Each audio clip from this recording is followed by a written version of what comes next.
Disclaimer, we talked for so long about E3 that this had to be split into two parts. If you're watching this on YouTube, you can find timecode links to each of the specific press conferences and presentations in the description. Welcome to the new RiverCityGamers podcast, hosted by SCXCR and Well Unreal 007, as well as many other members from the RiverCityGamers website. Stay tuned for all the gaming news, new pickups, and everything else we feel like talking about on the RiverCityGamers podcast. Hello, and I'd very much welcome you to the RiverCityGamers podcast, and I'm SCVeryCR. Unreal! I'm very blonde and a gamer. I'm Oni Very Cool. Wait. And this is a very special, very edition of the Very podcast, because we're talking about E3, which means I can take this piece of paper with programming on it, crumple it up, and just throw it at my computer monitor. Although, actually, before we get into E3, there are a few little things that happened around E3 I want to make note of, so technically we are doing gaming news. Gaming news! So unreal. Just three things I wanted to mention. Number one, Concept got acquired by Level 5. We found this out during E3, right? Believe so. I remember, we found this out through, gaming websites, and then Concept updated through their Kickstarter, hey, we got acquired by Level 5, which also meant, guess what? Yeah, we're still making the handheld versions of Mighty Number 9, and we're actually still sending out the physical awards that still aren't fucking out yet. They're now saying August.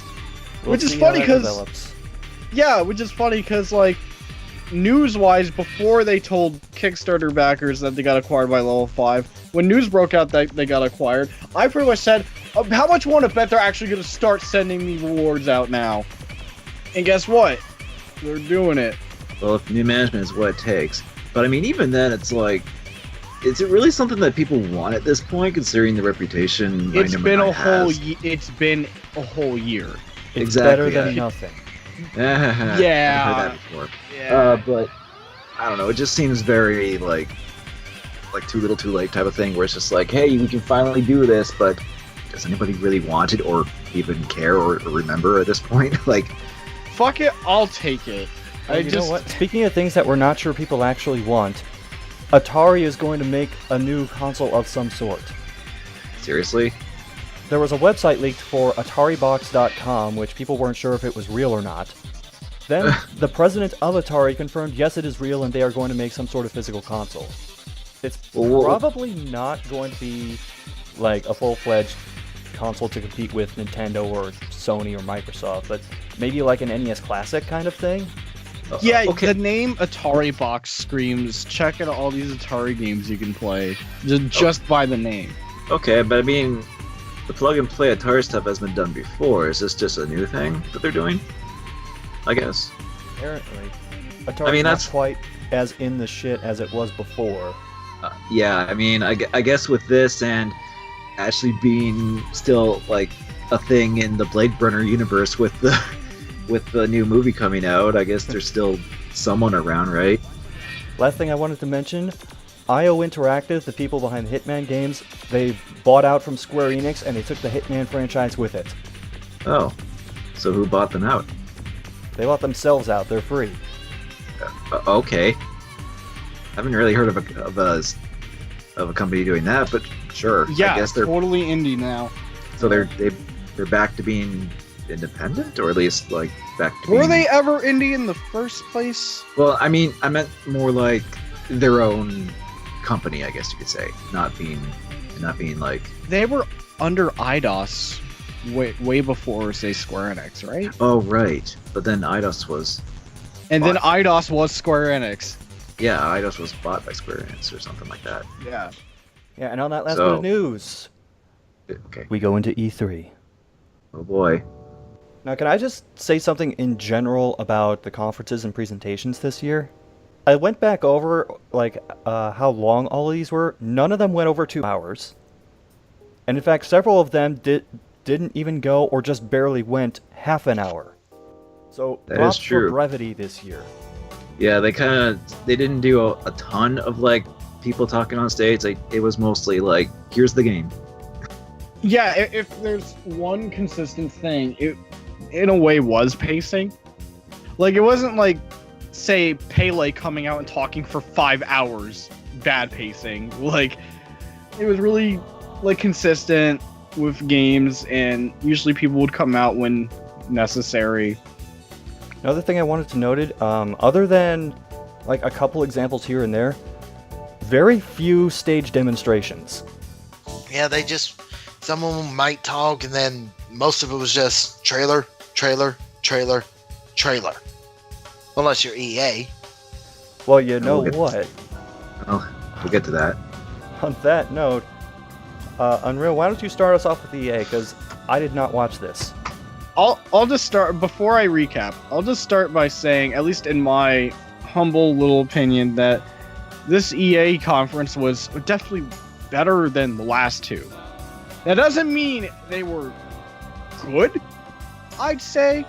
They still had problems with this conference, but this was far better. Yeah. It's like, I can tell, while there's still a hint of having their head up their ass, it was way less than previous years where they were super cocky about it. You know, I guess I'll explain that in a little bit. I think of someone else that was being cocky, but we'll get to that later. I was this close to throwing shade at this other company, but I refrained because we'll get to that. Yeah, that'll be soon. I can throw shade whenever the fuck then. They opened with Madden, and they had like a drum circle like thing. They had a they were line? like, yeah, drum it line. was a drum line, but I said circle because for some, like, you know, it's not a straight line. They seem curved because of the stage or whatever. Well, drums are circles, so clearly. Yeah, hit the circle, boopity bop bop. Madden has a story mode. It's like, okay, it seems like with Madden they're following what they did with FIFA last year with Alex Hunter. They apparently got an actor.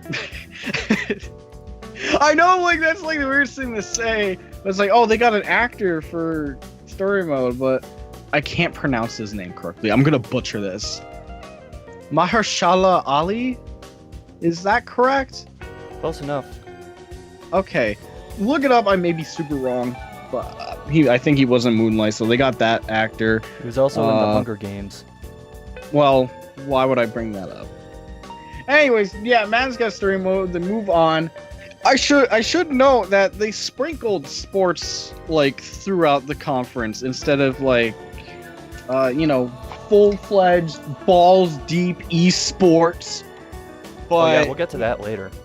They sort of mentioned Battlefront 2, like early in the conference, and one of the funniest things was corporate EA man, I don't know his name, was pretty much like, oh yeah, we got a lot of feedback, a lot of it positive, and a bunch of it constructive. To put it nicely. And the audience did laugh, by the way, when they heard that, because they knew that. But I will appreciate, even with that like cockiness, we're not going to say the word negative, the fact that they're acknowledging it was already like something. They don't talk about Battlefront 2 until like the very end of the conference, because, you know, Star Wars, you gotta tease it for the end. They bring up Battlefield 1 again. They just talk about the upcoming DLC, which was new maps, a new mode. That's pretty much the extent of it. It's a Battlefield 1 DLC pack, and it still looks good, because Battlefield 1 is a good game, I promise. Like, seriously. They showed another FIFA game. Again, this is out of order. FIFA 18. It has a continuation of the story mode that they reviewed from the last FIFA game with the same character. Here's the first game of the conference that caught my eye. It's by the creators of Brothers: A Tale of Two Sons. Yes. And the studio now is called Hazelight, but they are like the brothers creators. A Way Out is a co-op focused game where you're two guys, you're in prison, you break out, but there's more shit when you do break out. They specifically emphasize that because like it's constantly split screen, so they encourage the hell out of playing this as a couch co-op game, but they still have online as an option. As basically it's co-op only, so you have to play this with someone, whether it be locally, like, you know, couch co-op, or online with someone. And yeah, that is kind of how Brothers worked, except I'm pretty sure you could play that alone with, because wasn't that mapped to like both analog sticks? Yes, you're supposed to play it by yourself. You can control each brother with each analog stick. Although when me and my own brother played it, we kind of improvised a co-op thing where we both held onto the controller. It kind of worked there, but it was intended to be played with one person. But this is actually like an actual co-op game, obviously. And I think one of the details they mentioned with this game is that the split screen isn't like always even, and I believe the side of the screen gets bigger for when gameplay happens for that character, while cutscene goes on for the other one. I believe that's what they said. It was either that or it was the other way around. I assume it's bigger for the gameplay. Now, moving on. What's up, E3? Today, I'd like to, talk about Need for Speed, Payback. Okay, I got developer here, my buddy. He's an SDR. Is the teleprompter not working for you? What's going on? Okay, so there's a big mess up during the Need for Speed Payback presentation where, oh god, I can't remember if the guy presenting was a YouTube personality or not. He didn't say he was on the dev team. The other guy was part of the dev team, but interject? Big spaghetti fucking spillage there. I know the guy, Jesse from Boyfriend vs. Girlfriend. What up, Jesse? 3-3 here for like. Oh, come on, let's not roast him too much. It is a pretty big task to like try and present this game at a big conference like E3, but is it me, or has this happened 3 times in a row at EA? Although circumstances being substantially different. The one year they did that Unravel game, the guy that presented it, like the creator, was legitimately nervous. I mean, yeah, most people would be, especially at like I said, at a big conference. Any developer would be. I don't personally care for it.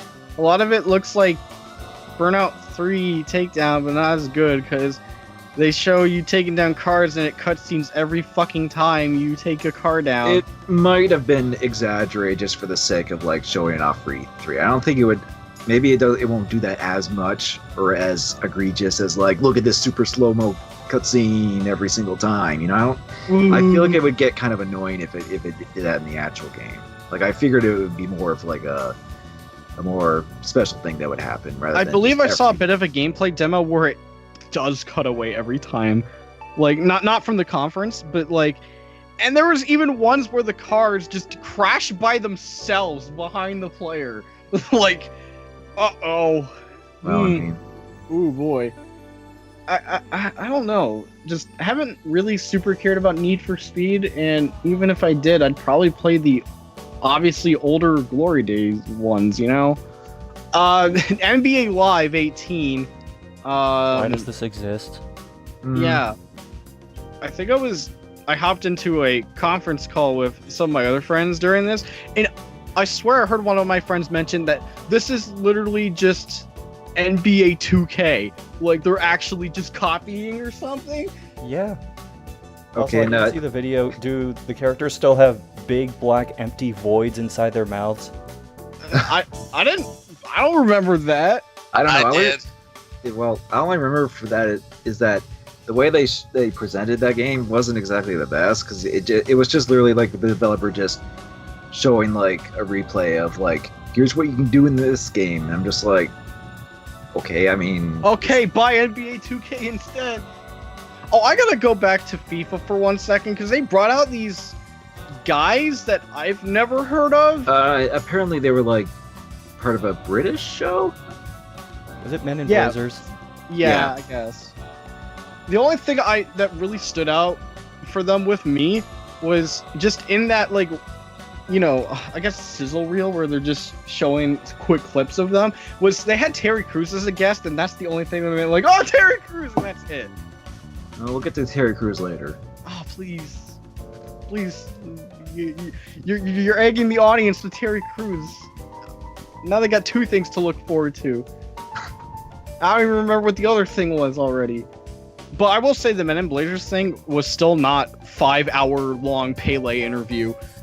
That was the fucking worst.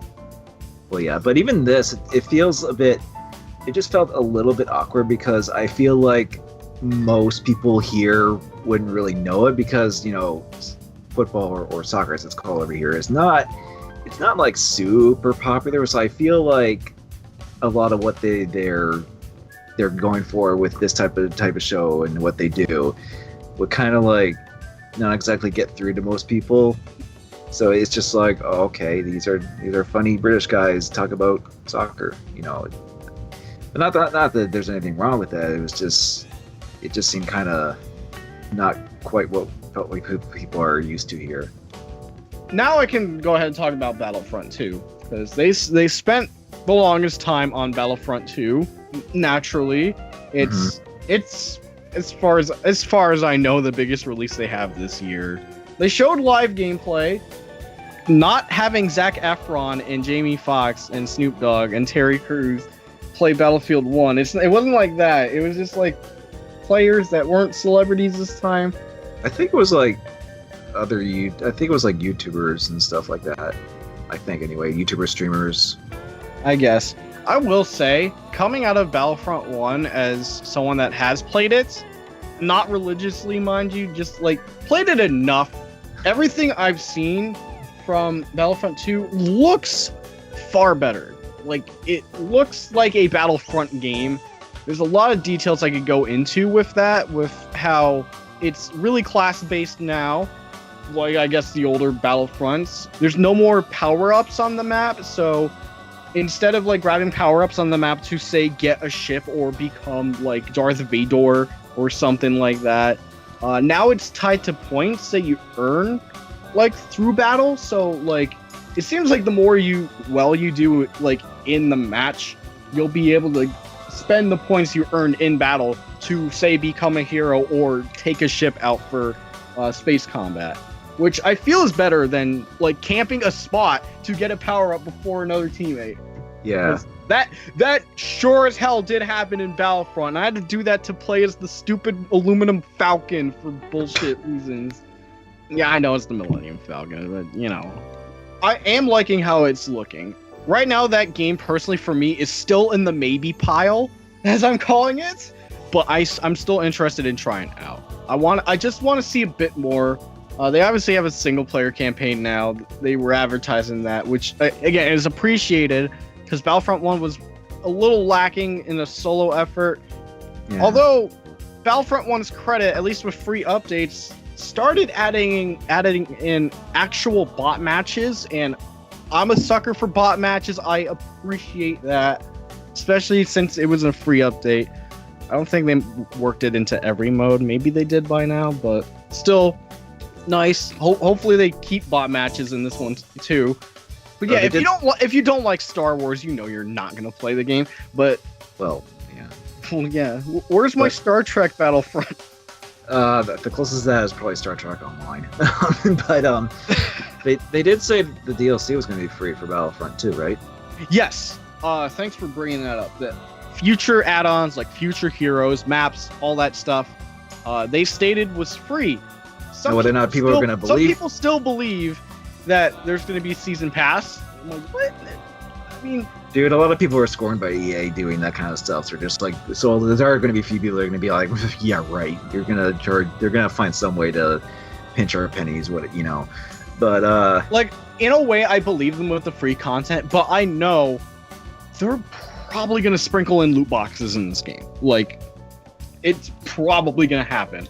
I don't know. I mean, this game, I can tell it's definitely an improvement. Although you could argue that it's why couldn't they just do all this when they first made the new Battlefront to begin with? But but at least it's a step in the right direction. So. Yes, I appreciate how Battlefront 2 definitely looks. Nothing too much outside of that from Battlefront side of things. If it's generally more well received than Battlefront 1, I'll hop in. Of course, I think the game's slated for November.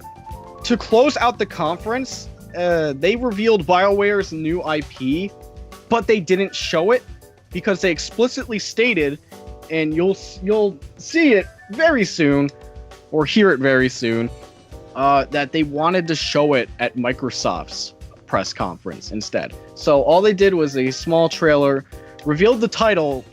The game is called Anthem. We'll get to that when we move on to Microsoft, which should be right here. Good segue. Before we do move on, I do want to ask the panelists here, based on what I've recapped here, even if you say watched it or didn't watch it, what do you think? How did EA do?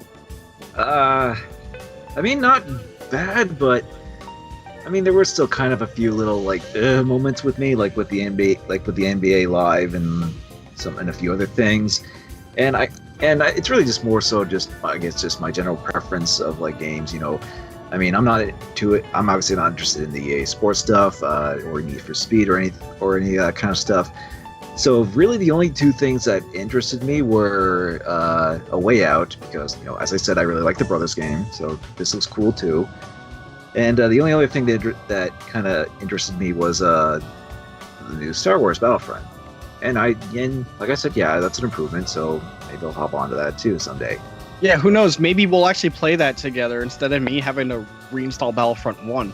Well, we could always play that too, but I mean, if I really if I have the hard drive space and time to download the updates again, because when you delete a game, you delete the updates too. Oh. Oni Rokaku, how would you rate it? Two things. I should have gone to my local McDonald's down the road and got me a sausage biscuit. That would have been more fun than watching EA. Also, bring back Burnout.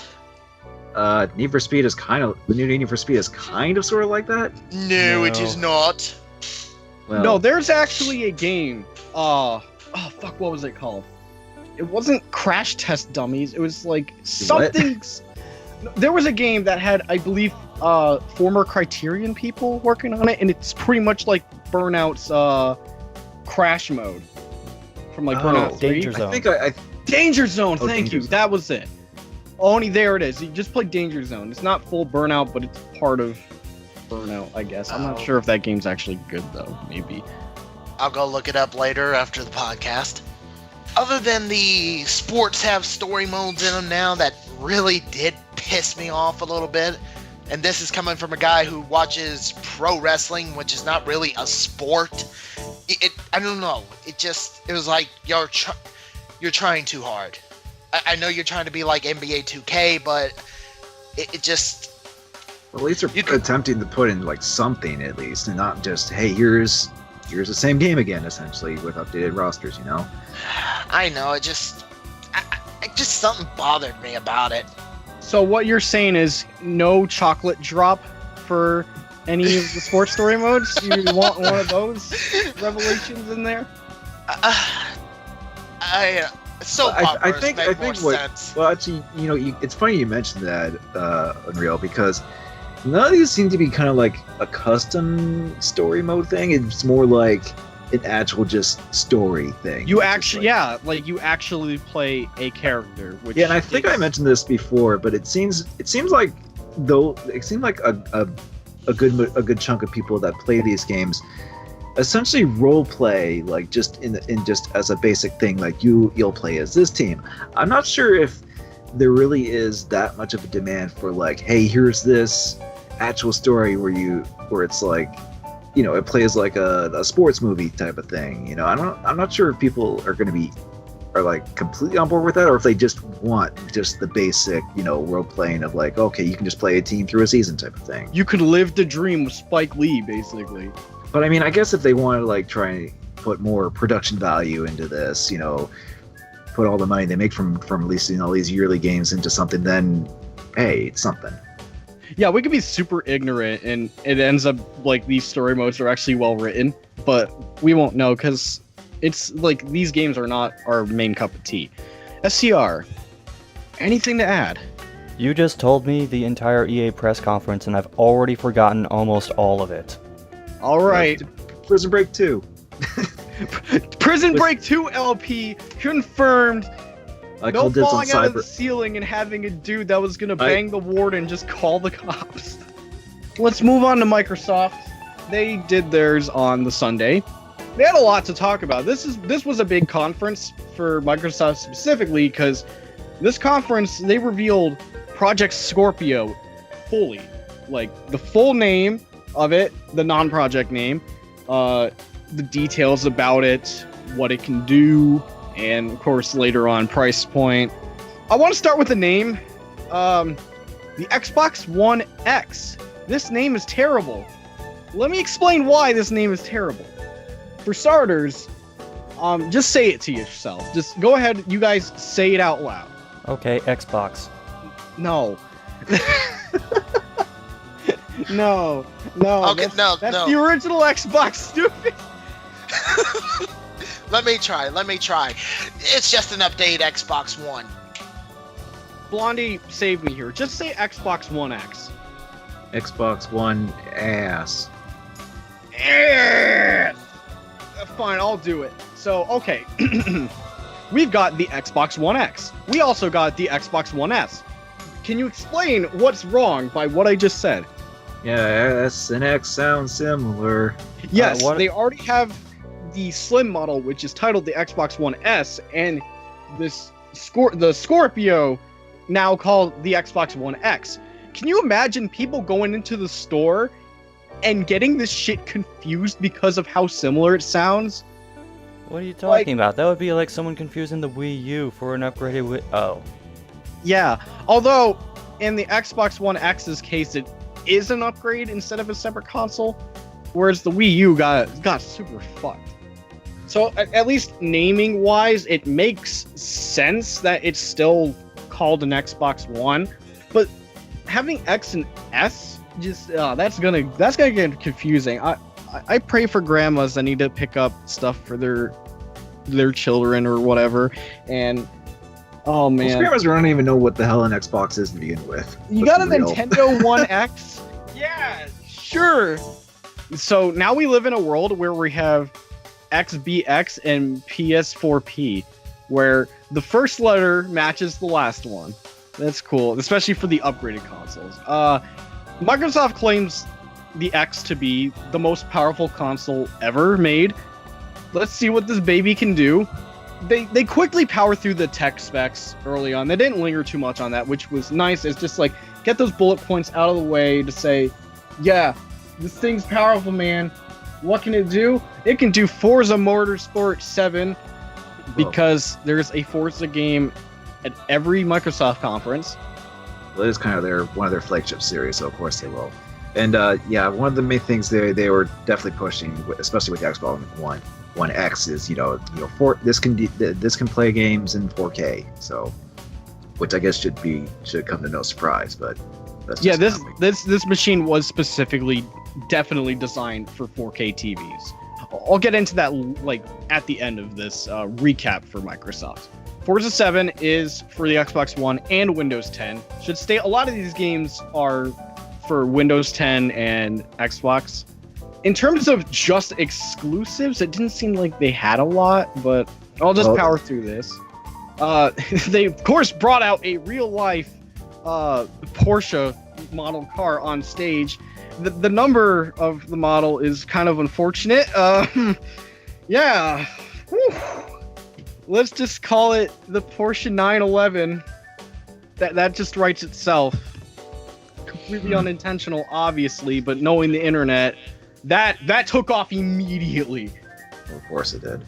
It could have been worse. They could have called like the edition of the Porsche the Never Forget edition, or you'll never forget when you buy a Porsche or something like that. Metro Exodus was actually a surprise reveal here. Yeah. Like, I hadn't played any of the Metro games. I thought, probably stupidly thought, I thought Last Light was the end of the storyline. But I guess not. No, it's just. But I recommend the Metro games. I played them. They're good, and this new one looks good too. It's pretty clear they didn't show real gameplay for this trailer. Oh no, it was a scripted thing, but you know, it's absolutely. It was, it still showed the premise of the game, and it looks good. Yeah, and it seems like one of the premises could be like that you have a moving base, and it's the train. And to travel. That's kind of cool if that ends up being accurate, where you can miss your ride to your base and you're like stranded for even longer. I don't think it'll be like that. It'll be more like a thing to get from like city to city type of thing, I imagine. Who knows? Like, considering how Metro has usually handled like certain things, especially like economy being your ammo. Who knows? And they've been mostly linear, but this one might be more open. So they also showed off here the new Assassin's Creed game, Assassin's Creed Origins. I'm sorry, it's the logo. I just see that and it's like Farah reporting for duty. Yay! It doesn't feature jetpacks and rockets though. It features. It's not future Egypt from Overwatch. It's ancient Egypt. It's ancient Egypt. The gameplay doesn't like. It's still in a way Assassin's Creed, but it doesn't look like the other games from a gameplay standpoint. Combat looked different. You can control your arrow after you fire it, I guess. What the fuck? Your Eagle is a UAV drone. No, really. That's pretty much how it functions. It was just a small gameplay presentation. I've been out of Assassin's Creed after I played like 4. I haven't bothered with any of the ones after that game because it's just like it got so burnt out. And this one obviously had like a 2-year-ish break, so they had more time on it. Don't know if I'm gonna play it. Maybe. I don't know. All I know is the inventory interface is straight up out of Destiny, and yeah. Well, okay. Here's an interesting addition. PlayerUnknown's Battlegrounds is as a console exclusive, like it's coming to Xbox One. I was stumbling over my words the whole time. So yeah, Battlegrounds is pretty much a console exclusive on Xbox One later this year. Still on PC, because that's where it came from. But that's pretty interesting. I have a couple of friends that have played Battlegrounds.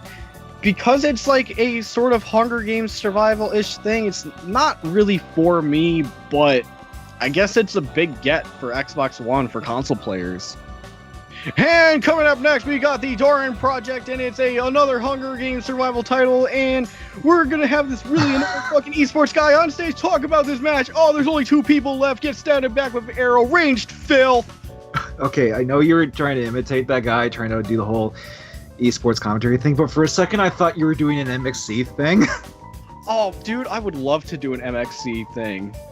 Woohoo! But anyways, just this weird showing of this game where like they show a trailer and then it cuts. Oh, I hit my mic. Then it cuts to esports guy not being MXC, man, and that esports guy made me go, I don't want this game. I don't want this game at all. Hard pass. No thanks. There were a few games this E3 that tried to make a push to be, an esports type of thing, where it's like, hey, this will be the next big thing that could play in competitive gaming. All I know is I'm 30 years old. I'm probably too old to esports. Just give me a single player. Not, though. Give me a single player fucking game and let me be happy. Damn it. Well, there are plenty of single-player games that got shown this year. It's just that for a select few multiplayer games that were shown this E3, they were the companies were definitely making a push to try and make these, like super competitive, like awesome next big thing to play competitively type of thing. And it's just like, guys, why don't you actually release the game first, see if there's enough buzz for it to be competitive before you try and make a push for it. Otherwise, you're just throwing money to try and promote it and be like, hey, come on, play it. Let's get serious, Quickly, before I move on. Question, how many of you think esports are fun? Show of hands, now. Well, you're wrong. Let's move on. Okay, so one of the next games they showed very briefly, it was called Deep Rock Galactic. I don't know if this is a game on PC. I think this was the that mining co-op shooter game with dwarves. Was that Deep Rock Galactic? It was something like that. But yeah, that was the start of like the indie game showcase, wasn't it? No, I don't. Well, I don't know. Well, it definitely looked like an indie game. Anyways, they showed a trailer for State of Decay 2. Zombies. Oh boy, you guys ready for Minecrafter? You ready for Minecrafter? It is 2017. But Minecrafter in 4K. It is 2017. But it's super duper. Duper graphics pack with a big tuper. Hey, as long as millions of kids are still playing this game, it's not going to die anytime soon. So It's 2017. And they still have Minecraft chick come out on stage to talk about Minecraft. Well, that's a I have a question. What happened to that HoloLens thing from like the 1 year? Don't talk about that. Carmack's still in like HoloLens hell right now. It's fine. Some say he's still hooked up to the Matrix to this day. What do you mean he wasn't the whole time? Oh, I don't know. It's John Carmack. Where's a cool ass game they showed? Dragon Ball Fighters. That's how it's actually called. It's actually called Dragon Ball Fighters, not Fighter Z. Yeah, the logo looks confusing because the Z is fucking ginormous. Yeah, I think this took quite a few people by surprise. It's like, whoa, this looks like a really cool, really good Dragon Ball Z fighting game. You know? Well, doesn't it have the people from Guilty Gear behind it? Yes. Arc System is working on this. Well, there you go. They got a lot of awards at their booth. There's a photo online of like all the awards plastered onto their thing. Like, even if it's just like nominees, there was a lot. Oh, that's gonna be on their box. So I've got to say this. When I saw the trailer for Dragon Ball Fighters, my mind was literally blown at that point. I want this game. Why isn't this game out now? I want it in a physical copy in my hands right now. Please let me have this. Please, please, please, please, please, please. I was going crazy. Okay, moving on. These obviously are indie titles. We've got The Artful Escape, which had a trailer of like guitar dude platforming sort of thing, and it's coming when it's damn ready, according to the trailer. One of my buddies said that the main guy almost looks like Lester the Unlikely, and I'm like, oh no, don't do that to me. Don't do that to me, man. Hey, it's a sequel we always wanted. So then there was this other game that was shown. If it's the one I'm thinking about, it was probably before the Artful Escape one. What, the Last Night? Yeah. Man, I guess I did get it backwards. Oh, whatever. It's not too far out of order. Maybe the only grab was the visuals. Maybe the actual substance behind it might not be great. We don't know. I've never heard of Black Desert Online, but it's coming to Xbox One. Does anyone know what Black Desert Online is? Was that the MMO? I think so. The MMO, the Korean MMORPG? Yeah, I believe so. Yeah, where it's like the one thing that's best known about it was like the really in-depth character creation, apparently. Also, Tacoma is coming to Xbox One, and it's going to have Xbox One X enhancements. I don't know what Tacoma is. It sounds familiar, but I do not know what one was that? It's the game where everyone looks like an Xbox Kinect wireframe. Oh, I think I vaguely recall that. Maybe I don't know. It kind of that one might have just blended in between all the other games. Yeah. When it's like game after game after game, some starts blending in, sort of. Yeah, that might be a bit of a downside with like rapid firing all these games. Some of them might get lost in the. And quick point of reference, Microsoft had the longest conference at just a little over 90 minutes. So they had a lot to show, especially sprinkling in with their Xbox One X announcement. There's this anime Souls-looking game called Code Vein. Oh yeah, that. I think the trailer has been revealed before. They were just showing it again, type of thing. All right, fair enough. Then we got a platformer called Super Lucky's Tale. Oh yeah, and it was funny because some people were kind of freaking out because, when they were revealing it, you saw like an orange tail, and people were like, "Oh, Conquer!" Yeah, and then it's like, oh. No, but to be fair, it does look like a cute little pretty platformer type of game, or just platformer. I'm not sure if it was 2.5D or 3D, but yeah, I mean, it looks like a cute game. And apparently, I think it was a sequel to like an Oculus Rift game or something like that, or a version that's not Oculus, something like that. Yeah, you're not gonna need VR for this one, so. Yeah, it's basically the non-VR versions or sequel, something like that. Yeah, there's that. Cuphead finally showed up again, and it has a release date now. Sweet. It's now people can finally stop going, "When's Cuphead coming out?" When's Cuphead? September 29th. There you go. Yeah, but then people joke, "Oh, September 29th of 2025," but no, it is this year. God, get out of here. Do you know what else has a release date now? What? Crackdown 3-star Terry Crews! What? Okay, is he actually in the game, or is it just him? I believe they actually confirmed he is playable. He is playable. Okay, in that case. In that case, welcome to the agency. Why did I close that out? I actually need to see the release date. November 7th of this year. Okay, cool. I mean, I actually have the first Crackdown, but I haven't really played it. But I've played both. I've played both as well. Since you played Crackdown 1, you're better off not playing Crackdown 2. Well, I've heard, but I haven't even. I have had a copy forever of Crackdown 1, but I haven't actually really played it yet. But maybe with this now, I finally will. Seems like a bit has changed with Crackdown 3, though. They haven't said anything like. It seems less destructible, like especially from older presentations where it mentioned the Xbox Cloud. That seems to be gone. Yeah. So, who knows? Who knows how it'll actually be? Maybe Terry Crews will save it. Maybe he won't. Here's an announcement. We're getting a Life is Strange prequel called Before the Storm, and it's about Chloe. Yeah. Well, I wouldn't know. I haven't played Life is Strange, but I've heard good things about it. It's free on PlayStation Plus. Still, maybe by the time this podcast is up, you have until the end, like the start of July, to grab the whole first season for free. Whatever. I don't care for Life is Strange. I got turned off by it. It's the kind of like character culture where I'm just like, I can't stand any of you people. Oh man, I don't know. I don't care if it's like real or not.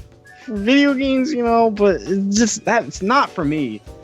Well, I mean, I'm not super interested in those types of games anyway. So, I mean, but hey, if people like it, that's cool. It was enough. They get more of this. Warrant a prequel that is only 3 episodes long, whereas I believe Life is Strange 1 was like 5 episodes long.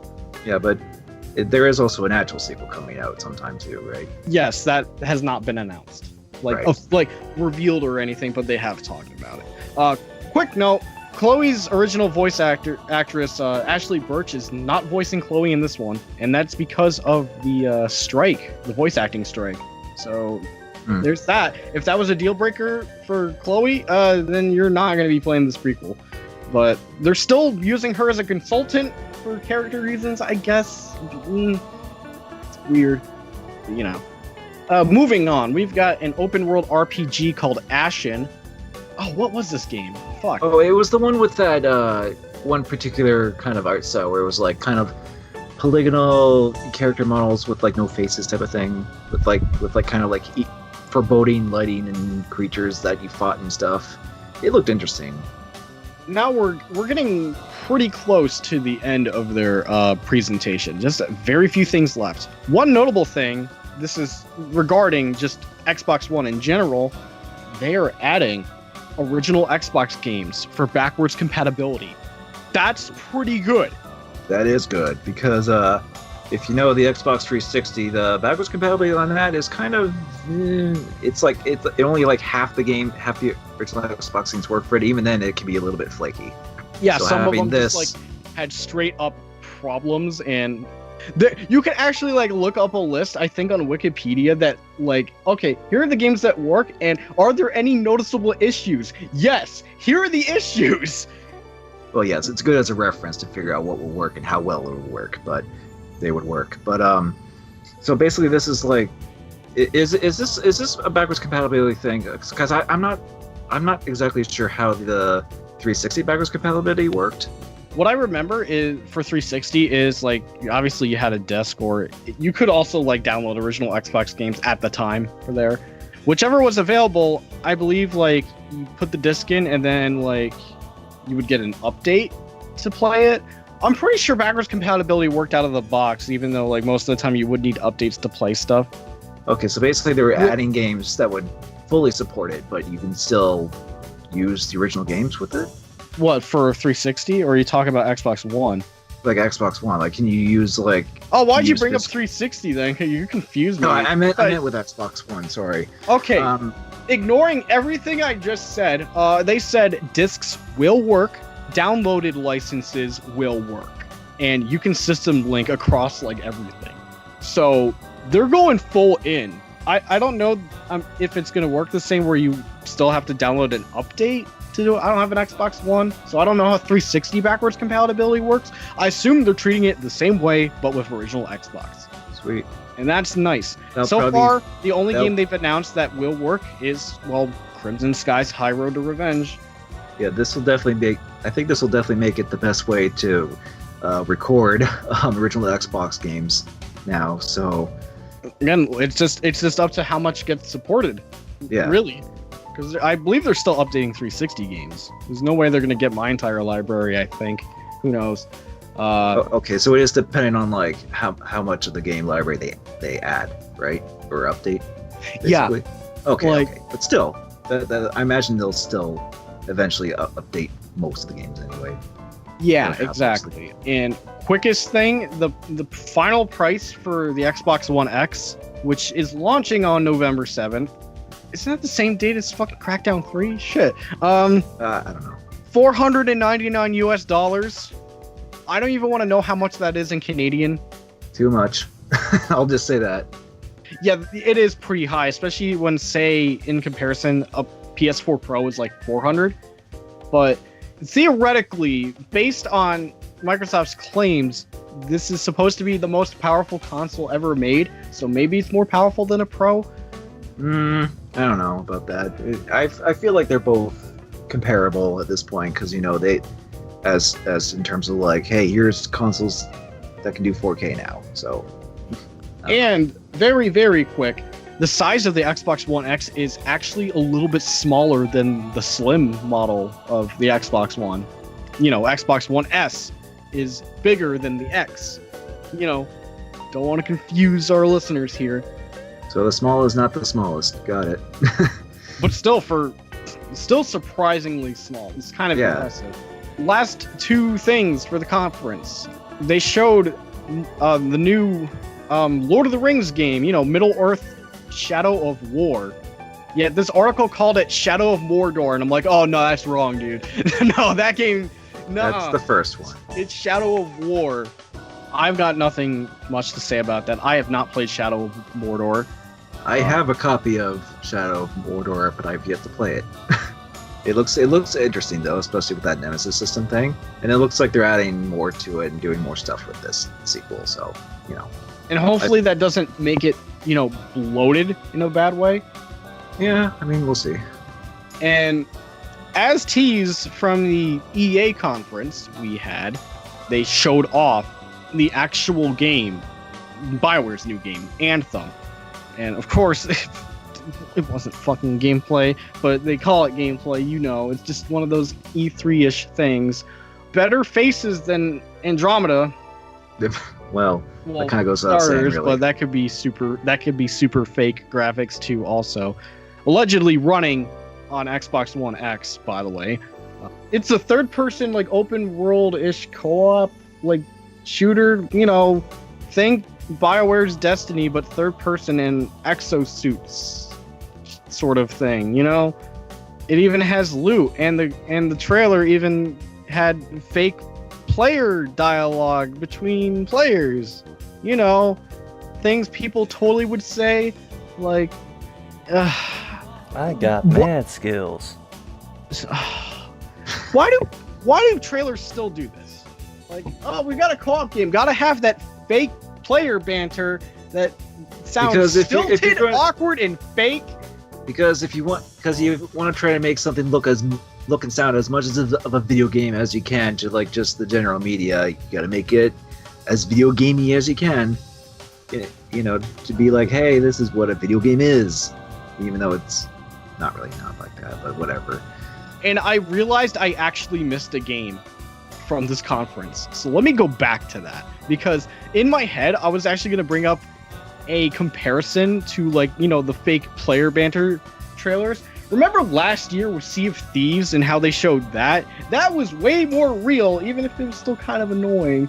It was more real than any of the fake Ubisoft style co-op banter, I like Anthem here. I did like how the way they did that, because they did make a few funny jokes and like and some clever transitionals to like different things and stuff throughout the game. So I think it was handled last year, right? Like last year for what? Sea of Thieves, or no? I mean for Sea of Thieves this year they did it in a way. I was about to talk about Sea of Thieves this year. I was bringing up last year's based on like getting real players. But yeah, we can't forget Sea of Thieves. You know, it's that I actually forgot, and that's absolutely my fault, because I do want to talk about Sea of Thieves. The more I see of this game, the more I do want to play it, man. It actually does look fun in terms of just hiring around doing stuff, and it has. They have stated that you cannot play this game alone, like, because you need like people to like go to like each part of the ship to manage it, the sails, everything. You can't just be at the captain's wheel and drive. But yeah, this does actually look kind of fun. There's actually some cool stuff you can do, like shoot out of cans onto other ships and stuff like that. And or shoot yourself, which I know Michael Huber's gonna fucking do every time once that game comes out. Well, yeah, that's what I meant. Like shooting yourself out of a cannon and onto other stuff. But my only disappointment with this trailer, at least compared to last year's, is that they didn't mention the words Great Water like they did last year. That was my only disappointment. But I mean, for something that's like Rare basically coming back to make something like this, I think they could pull it off. Rare in name only, making a game. Well, I mean, it's just one of those things where it's like, I know in the past few years, like people have kind of dismissed Rare because they're just like, oh, they don't even make the games we want anymore. But I think this is kind of bringing back Rare a little bit in terms of like what people have known Rare to be, you know. So I think it could be cool. Yeah, I am liking what I'm seeing with Sea of Thieves, and I really would like to play it. I just hope it doesn't get canceled. Like, why would it get canceled this far in? Remember, Scalebound, anything can happen. Well, I doubt it'll be a Scalebound. Yeah, like, I doubt it too, but there's always that chance. Also, how that Phantom Dust sequel was totally fake and the devs never knew about it. Fucking god. Oh, right. Yeah. That was it for Microsoft. Personally, like, yeah, it was the longest conference. What they set out to do, I thought they did a pretty good job. Like, I thought it was just fine for Microsoft. Like, in general, I can't say I didn't have problems with it. Like, fuck MXC esports guy. That ruined a game I wasn't even interested in. Just sank it bottom. And just other things in general. And of course, excluding the fact that a lot of these games are, well, not exclusive to, like, say, Xbox. Yeah, a lot of the times, you know, when the trailers show up, they say exclusive, but most of them say like console launch exclusive. Yes, which means like not exclusive. Not exclusive. It can mean like, is it exclusive on consoles to you and not to any other console? They say or are you bringing it to the other consoles later?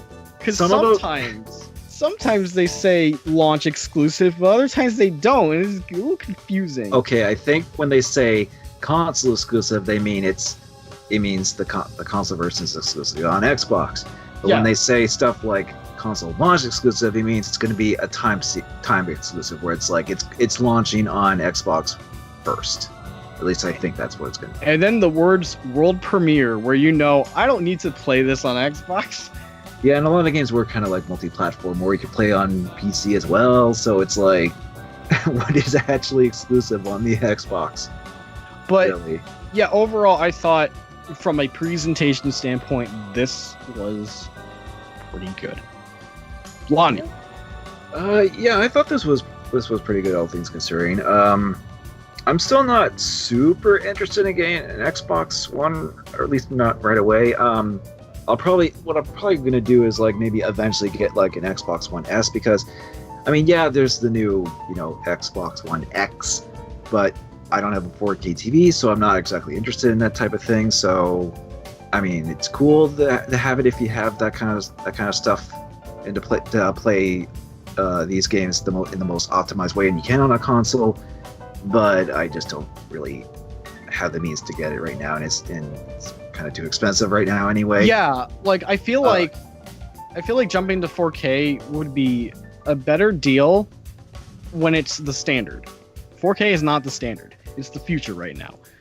Which means, like, once it becomes the standard, the price is obviously going to drop. Yeah, but I mean, but I'm not there yet. I still have like basically like just a standard HD TV, so it's not like I can really make use of it anyway.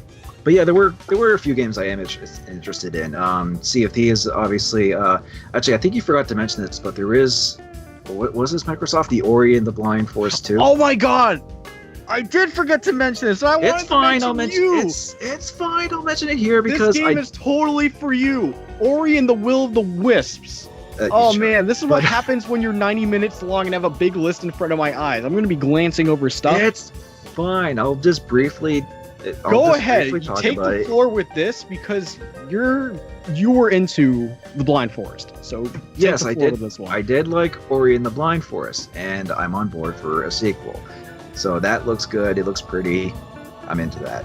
But I'll probably get it on PC like I did with the first Ori. I'll see. And stuff like Crackdown looks like fun, even though I haven't really played the series yet. And the Xbox original backwards compatibility, that's a big plus, especially if I ever wanted to properly record original Xbox games that are supported on there. It'd be the best way to record those. Although, I mean, it makes me wonder if they'll actually support games like Blinks the Cat. Maybe. That'd be hilarious, because they kind of abandoned the trademark for those games. No, they're gonna bring over brute force and still call it the Halo Killer. Sure. Oh my god. But other than that, most other stuff was there. It's basically on other systems or PC, so it's not like I absolutely need to get an Xbox One still. So, but overall, I still thought it was a good conference, just to show what Xbox has to offer. I just wanted to add on to you contemplating eventually getting an S. That's sort of me. I'm not planning to get an X because, like you, I don't have a 4K TV and probably won't have one anytime soon, because getting that and a TV would be super duper expensive. Oh yeah.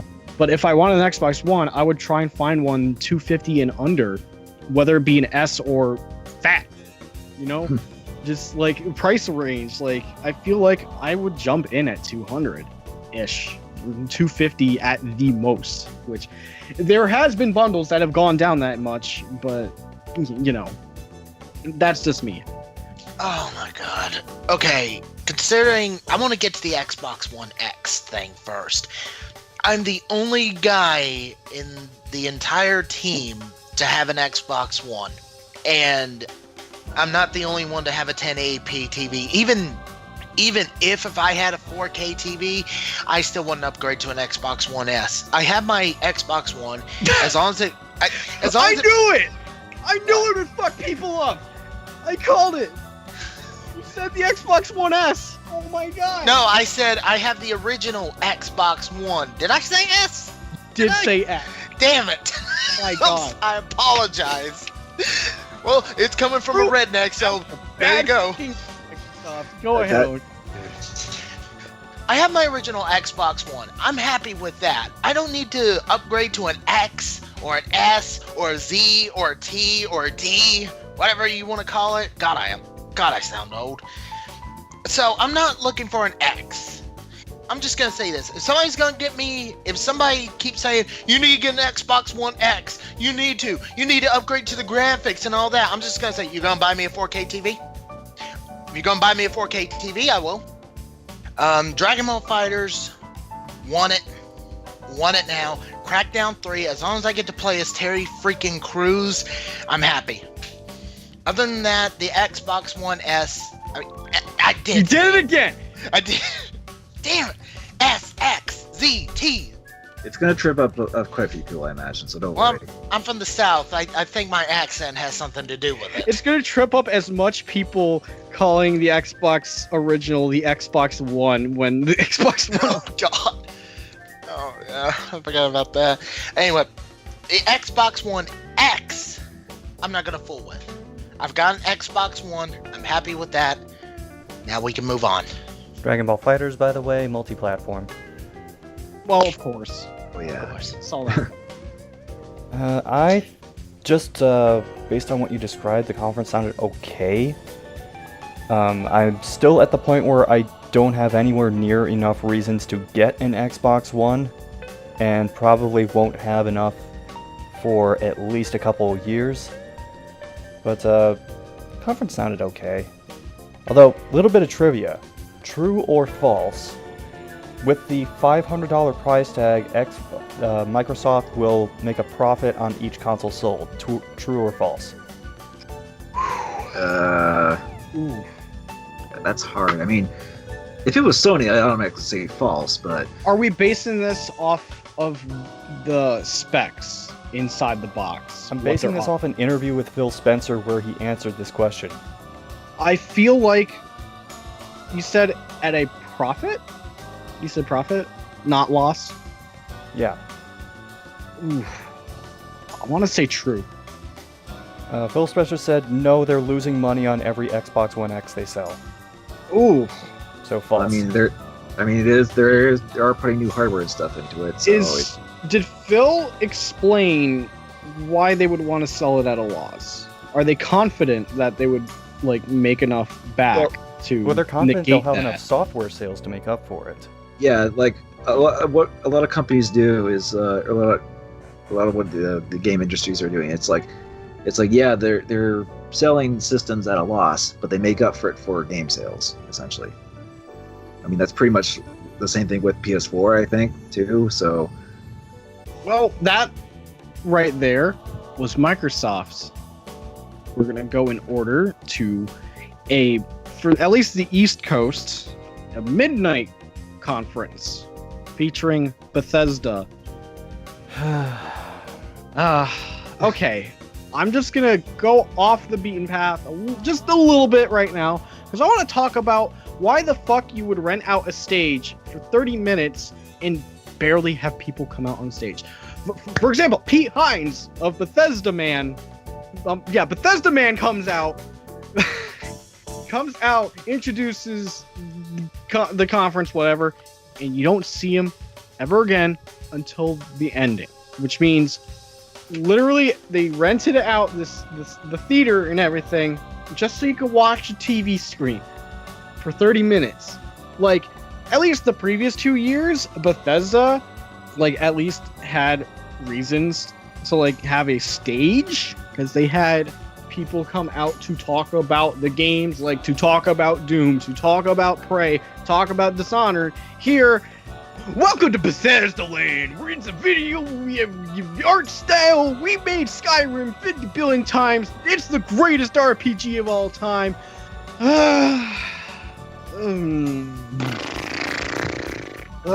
the ego stroking from Bethesda this year. Literally, if Pete Hines was exposing his balls on stream, he'd be stroking it in front of the audience. And you'd probably hear those loud-ass ladies that were screaming during Elder Scrolls Online last year in this audience when that would happen. You know the ones that are super loud, and you just still hear them screaming after the whole clapping stops. Ugh. Anyways, here's how Bethesda went for their 30-minute presentation. They started talking about more of their VR stuff, specifically 2 titles. They've got Doom VFR. I'll be honest, I kind of like that title. It's a separate Doom game that's in VR for PlayStation VR and the Vive. You shoot. You Doom in VR, basically. You Doom in VR. Sure. Okay. The other game was, hey, Fallout 4 is in VR. You ready? Fallout 4. I still know we're close to finishing the original, and I don't have VR. I still haven't played New Vegas, and I don't want to touch 4. Oh, man. At least here, that was it for VR, for this thing. That was pretty much it. They moved on. Well, there was also Skyrim VR. I was going to say, like, they showed that at Sony. I was going to save it for there. I'm pretty sure they showed Skyrim here, but not. Yeah, like they showed. It was just those 2 games here, while they saved Skyrim for. I guess there's 2 more add-ons for Elder Scrolls Online. Cool, I guess. The storyline in Elder Scrolls Online must be a fucking mess at this point. What's this add-on? Like Morrowind now? Like I don't know. Morrowind. Yeah, it's basically the Morrowind expansion, I believe. And there's this bear that people are happy didn't die. I see. Look, that's how lost I am. Well, I mean, I don't think any of us here have played it, so it's not like we really know much about it right to begin with. All I know is fireballing crabs for like hours. That's it. Yeah, I don't know. Moving on, we've got more Skyrim, but this time it's for the Nintendo Switch, and it's got amiibo support where you can make Skyrim man look like ugly Link from Breath of the Wild, including shirt, pants, Master Sword, Hylian shield, and Link hair. Yeah. Basically, have a Breath of the Wild mod on this version. Can I just point out that Skyrim and Minecraft came out in 2011, and they're still in E3 conferences in 2017? Milking for all it's worth, man. But it's the greatest RPG ever made. Haven't you not. heard? Haven't you heard? No, they said it was. Believe them, right? It sold 50 bajillion zillion copies. Clearly It's the best. It's the best. Maybe if I actually play through that game, by the time I actually do that, they'll stop milking it. No, you've got another decade. Yeah, that's true. Before You thought Destiny had a 10-year plan? Move the fuck over. Here comes Skyrim with its 20-year plan. Ooh, boy. Yeah. If you were expecting an Elder Scrolls 6 announcement for this year at Bethesda, I wasn't expecting it. There'd be no way in hell. they're kind of due for a new Elder Scrolls, to be honest. I mean, maybe next year when Todd Howard's released from his prison cell. Moving on, they showed more Quake Champions, which has been in like private beta. I don't know if it's private, but it has been playable to people. I am hearing like relatively good things about Quake Champions, but they showed another trailer, and one interesting addition, aside from them showing new maps off, was a new like character, and that character is BJ Blazkowicz from Wolfenstein. And what's his special feature in Quake Champions? He dual wields every gun. That made me laugh, I'll be honest. Just his ability, he just dual wields every gun. That might sound OP if you like get the railgun or something, dude. Like, oh man. Still. BJ Blazkowicz outlawed from competition. More banned than Smash Brothers stages at EVO. Yeah, speaking of competition, this is another one where they making a big push to make this an esports thing. I mean, even though, there is obviously QuakeCon and all that stuff, so Quake is obviously like kind of one of the earliest... It's in Quake's blood. Yeah, I mean, Quake is one of the earliest progenitors of, competitive sports, but it's, it is still one of those things that kind of irked me where it's like, okay, yeah, you're obviously making a big push to make this an esports thing. Moving on, we got another announcement. It's a I believe it's standalone DLC for Dishonored. It's called Death of the Outsider. Dishonored 2? It's just called Dishonored Death of the Outsider. Oh, okay. I don't know where it takes place. I have not played Dishonored 2. I have played Dishonored 1. And I'm in the middle of playing Arcane's other game, Prey, right now. So, I mean, Dishonored has proven itself to be, like, good games, so more of that. I mean, correct me if it isn't standalone DLC. I believe it is. Like, kind of how Wolfenstein the Old Blood was standalone. You could just. I think it looked like it was. Well, all right. That's nice. Oh boy, let's talk about aside, like ego stroking aside. Let's talk about the thing that drastically lowered my rating for this conference. And that's the Creation Club.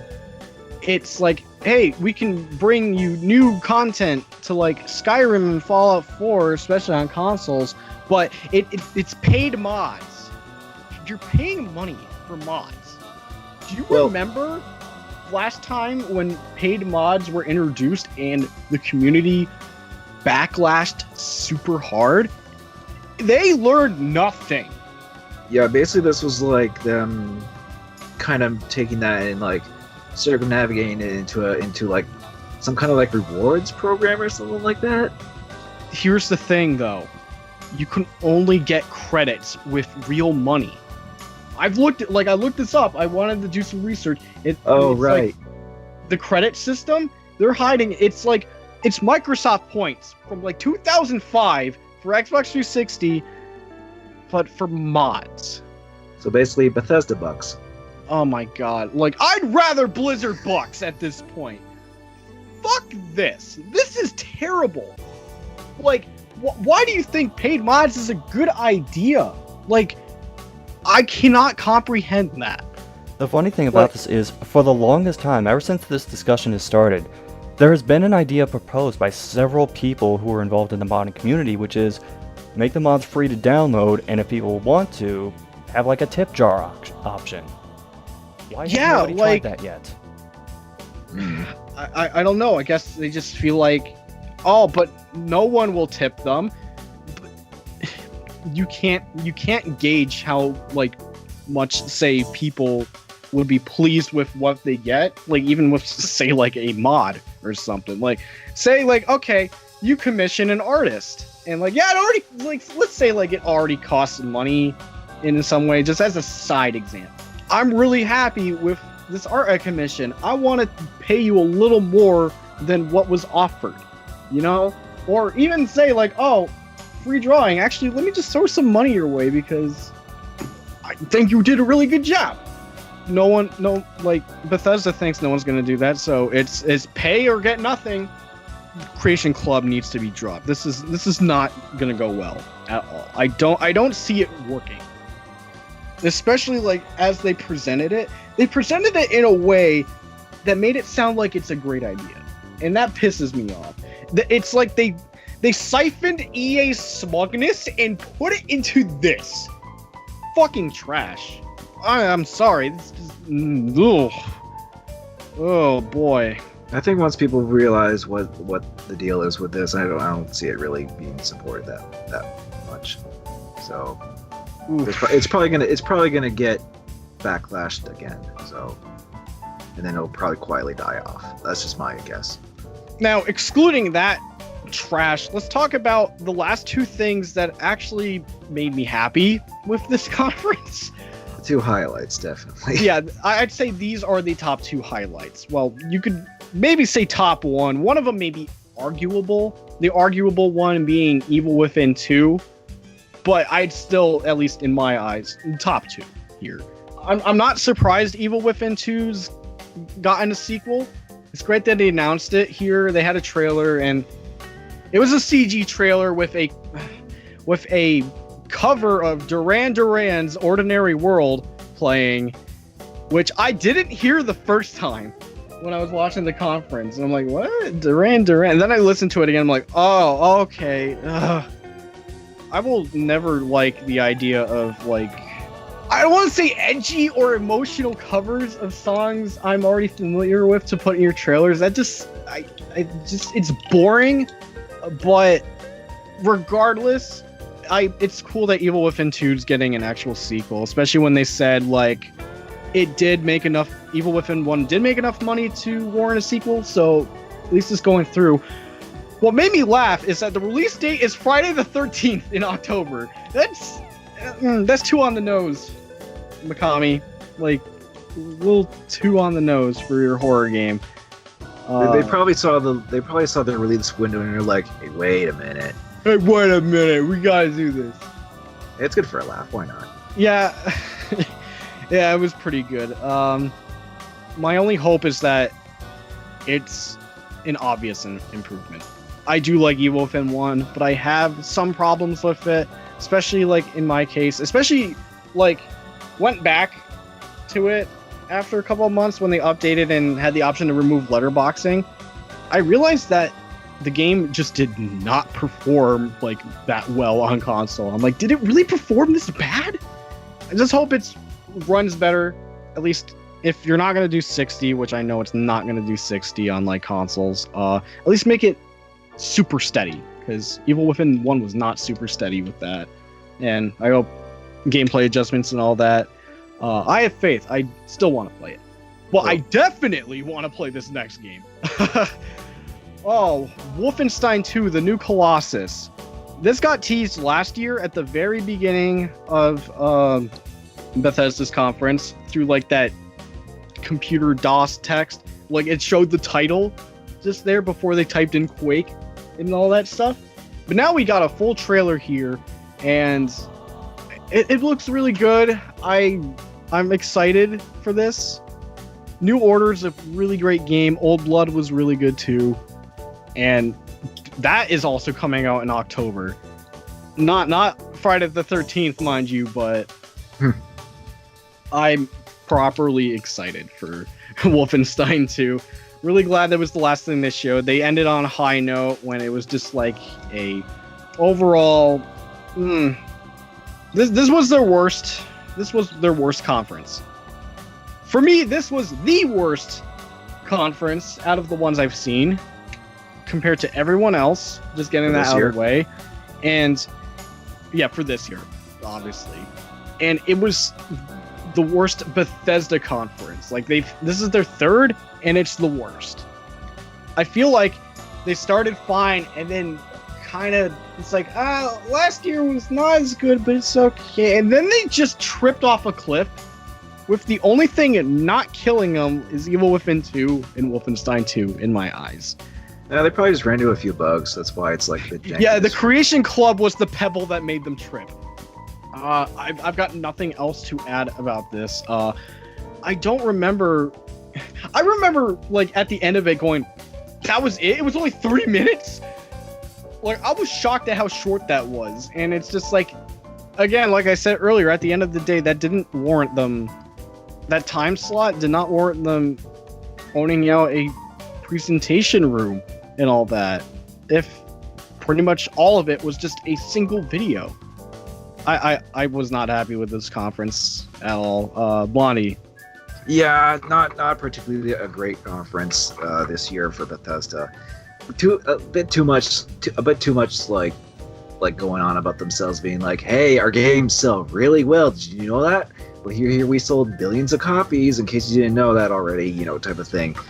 That kind of set the tone where I'm just like, okay, guys, we get it. you made successful games. But yeah, like the VR stuff, I guess that's fine if you're into VR, but obviously we don't have VR. None of us have VR yet, so I don't really see a point right now to get invested in that kind of stuff. Skyrim on Switch, I mean, I guess it could be a fun novelty version to have, and at least they're trying to incorporate stuff like Amiibo support to add in like Breath of the Wild content, and I think they also mentioned that this version was also going to incorporate motion controls. But other than that, I don't really see much of a point to get that version because it's such an old game at this point. It's just like you can get it off of Steam for like a few bucks in any given sale. So it's like, and you know the special, and even the special version nowadays too. So it's like, but after that, it does slowly get better. I mean, I haven't played any Dishonored games, but I've heard they're good. So you know, if there's more stuff for Dishonored, that's fine. The only two announcements that you know I feel were really noteworthy are you know Evil Within 2 and of course the new Wolfenstein.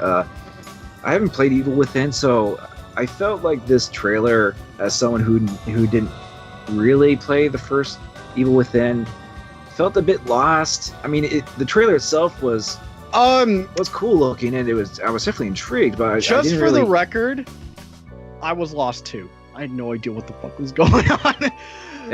You've played the game. I played Evil Within 1, came out still slightly confused, and this trailer still confused me. Okay, well, but I mean, I'm still intrigued. It is a trippy trailer, so at least there's that. At least it wasn't a boring trailer, obviously. A lot of white stuff, though. Yeah, but I mean that just seemed like the aesthetic they were going for. So I mean, the thing that got me interested the most was obviously the new Wolfenstein. It looks really cool, and I definitely been meaning to play the Wolfenstein: The New Order. The only problem is that I bought it off of Steam off a sale, and it's a pretty big game to download. And with my internet speeds, it would literally take me days to download it. So, I mean, with this sequel, I should finally, you know, just bunker down and be like, okay, I'm just gonna leave my computer on for a couple days and download this game so I can finally play it. You know, in anticipation for the sequel coming out, which looks good too. So, the best part about the sequel. To kill Nazis while in a wheelchair. Good. Play Nazis while tripping balls. That too. Can you trip balls in the wheelchair? So basically, you're Herman Smith from Killer 7, killing Nazis. Yeah. Most overpowered sniper in the biz. But yeah, really the only thing that I got out of this was the new Wolfenstein. I mean, I'll probably eventually try out Evil Within at some point, maybe. I'm not sure. But yeah, after that conference, it was just like, really? That was it? So... Yeah, like... Wolfenstein was cool. Evil Within, interesting. Everything else, kind of... It's like, okay, yeah, it was filler. It's probably filler before Elder Scrolls 6. Filler for the ages. It's probably filler until next year. Maybe next year they'll actually announce Elder Scrolls 6. Who knows? Oni, did you care about Bethesda?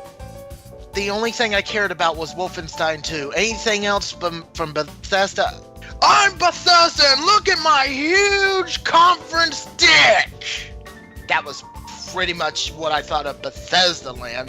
And again, the only good thing out of that conference was Wolfenstein 2.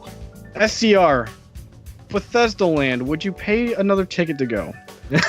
Did you ever want to go back to the slip and slide? Bethesda is the Euro itchy and scratchy land of game developers. Can you context me on the Simpsons quote? Because I don't fucking... Oh, itchy and scratchy land open for business. Come on, my children need wine. For that. It's amazing to say this, but their conference was a half hour long and it felt like they didn't have enough material for that. So Bethesdaland served as filler. You know what it is? Maybe they just didn't have Elder Scrolls 6 ready to show anything. So they're just like, oh crap, what do we do? Well, we'll get to this later, but there was another big announcement that happened, and they didn't have any footage or anything. They just had a title graphic for it, but it still generated a huge amount of buzz.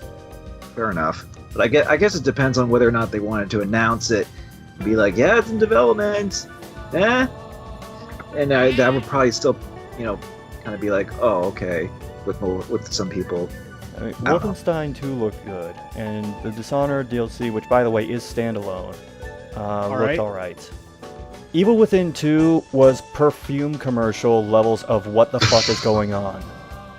Like, even knowing what I know about the original Evil Within, I could not follow a single solitary second of it. Hey, we're both in the same boat. Have you beaten Evil Within 1, though? Not yet. Okay. At least you played it. I can actually sum up, I think, most of our thoughts on this with a quote from Tiger Ichimaru, a friend of ours, who's a big Elder Scrolls fan.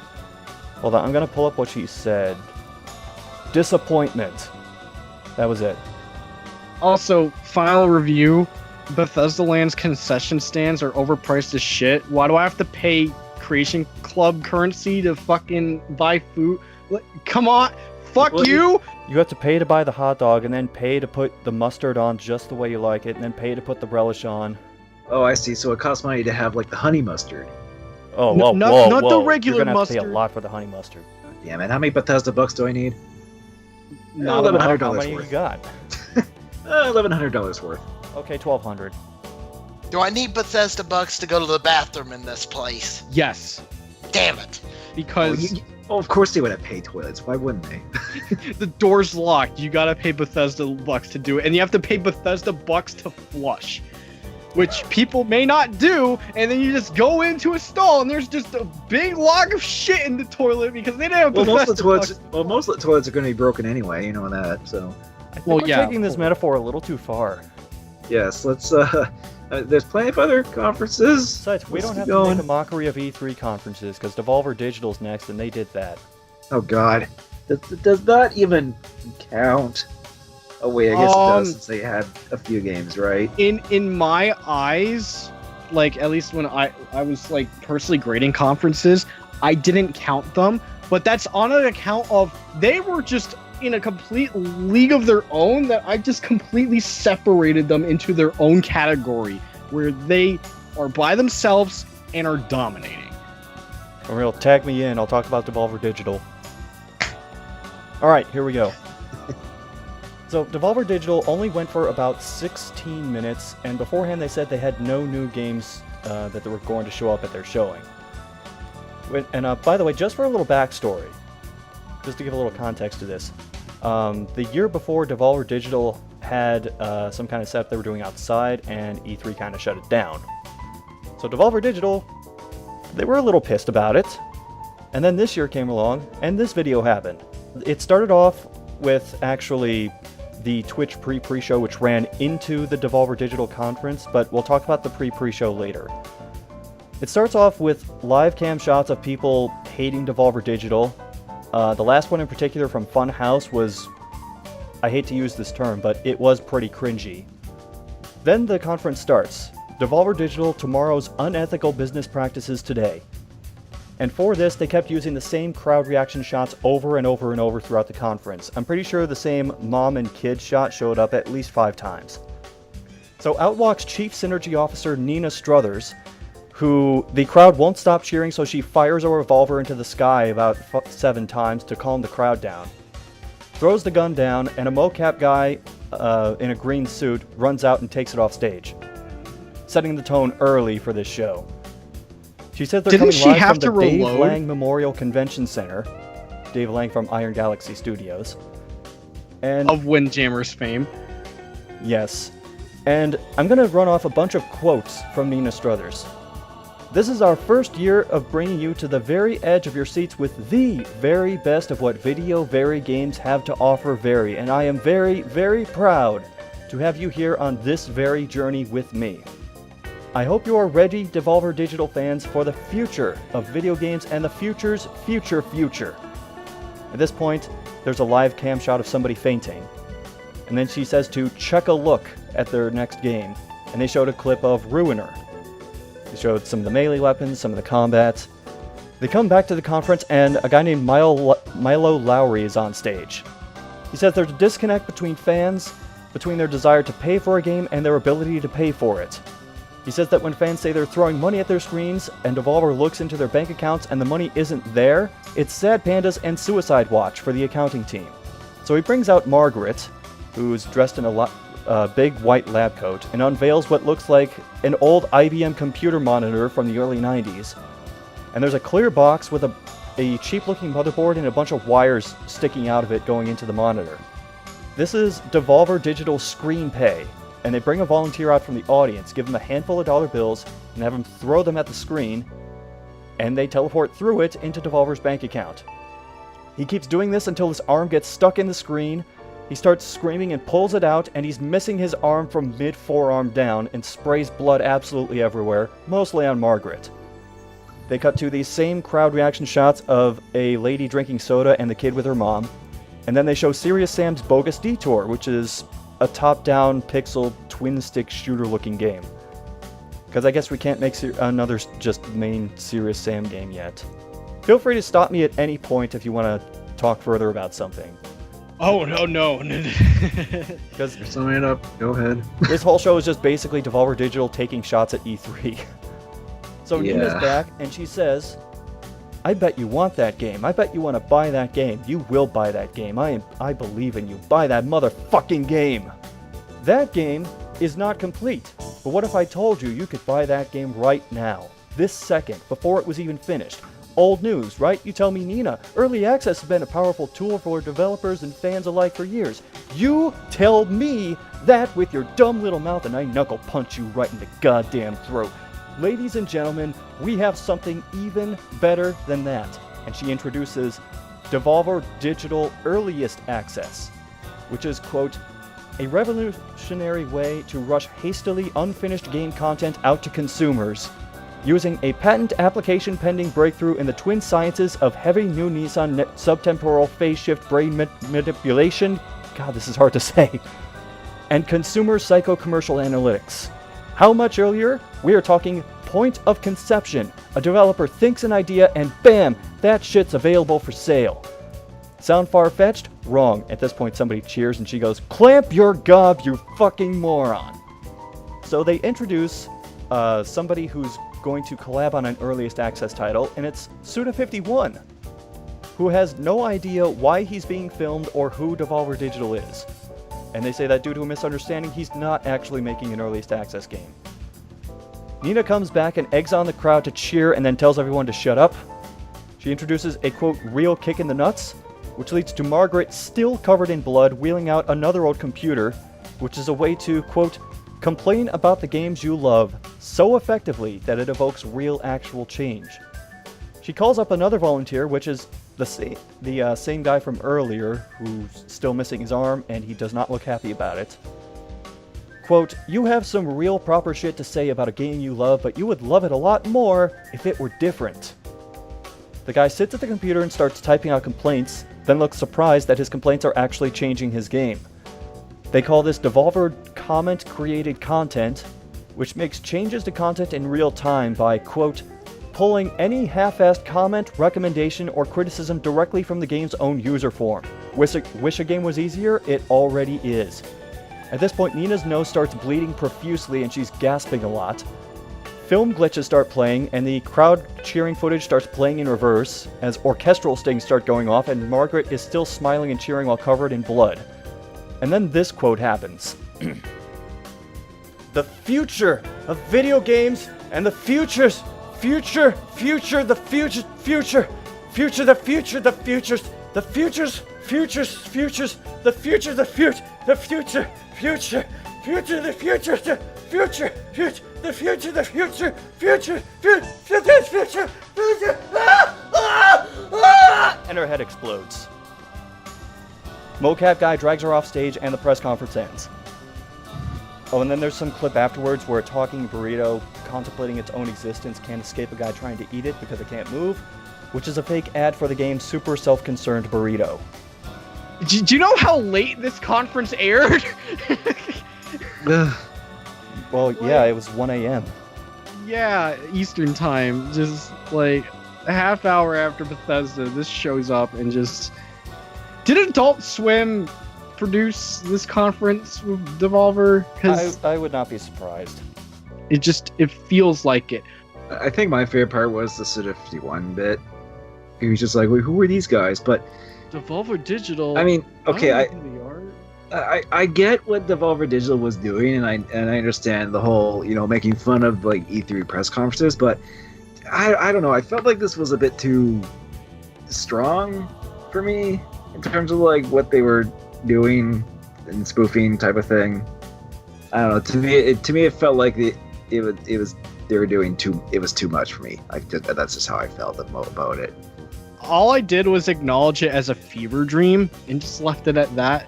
Felt completely that's fine too. And then Suda51 showed up, and he's just like, "What's going on? What?" And then that pretty much sums it up. Devolver Digital publishes No More Heroes 3. By the way, just a little added tidbit.